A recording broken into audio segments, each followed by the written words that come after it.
SEGA.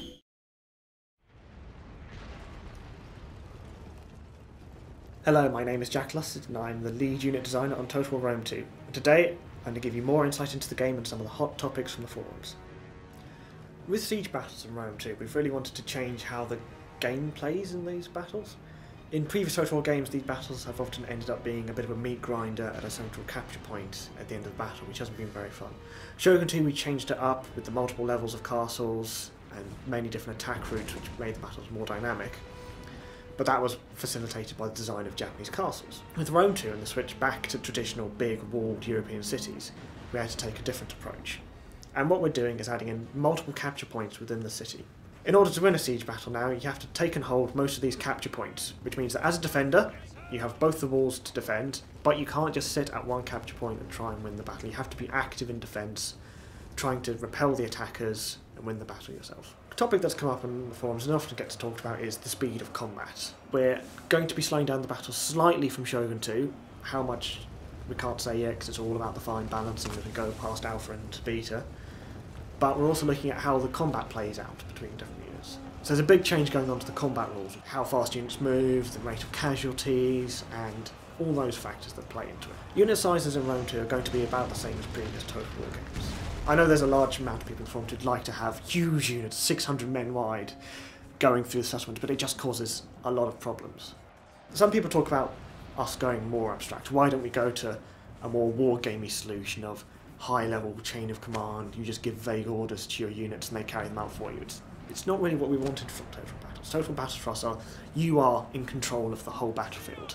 It's not what historical generals would have done, but it makes for really great gameplay where it is your decision that meant that you made that crucial flanking manoeuvre and won the battle.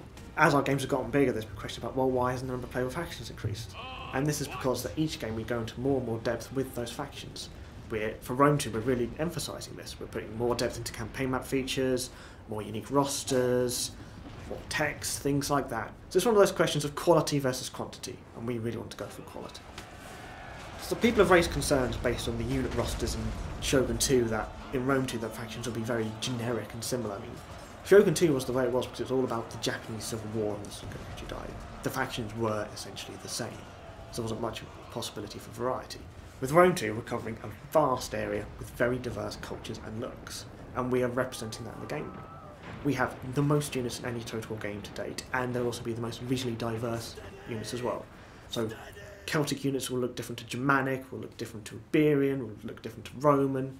It's all an emphasis on that because that massively increases the variety of gameplay you see and makes it feel really different when you're fighting on different parts of the map. The Siege of Carthage video was done pre-alpha, so it's a very early stage of development, and a lot's changed since then. So at that point we got unit looks in to create diversity and look good, but it wasn't with the final system. As we release more art for Rome 2, you will see this difference between what we showed in Carthage and what the units will look like in the final game. Siege battle maps are getting a big change from Shogun 2. Like Shogun 2 they were all castles, quite small, and there was a limited set of them because they all had to be handmade. With Rome 2, as you saw with the Siege of Carthage battle, the maps are much bigger, there's a lot more going in on them, and we're going to get a lot bigger diversity of settlements as well. We want to make sure you're not fighting the same battle map again and again and again, so we're really putting emphasis on getting in a large variety of settlements which will each play differently. Historically in Total War games there's always been more siege battles than land battles, and that's something we've been working hard to change. In Shogun 2 it was around half and half, but still not quite where we wanted it to go. And with Rome 2 there's a big change coming to the campaign map, breaking it up into provinces and regions. Won't go into too much detail about the mechanics yet, but one of the emphasis behind this is making there be less siege battles, but making those siege battles more epic and more meaningful, because they happen less often.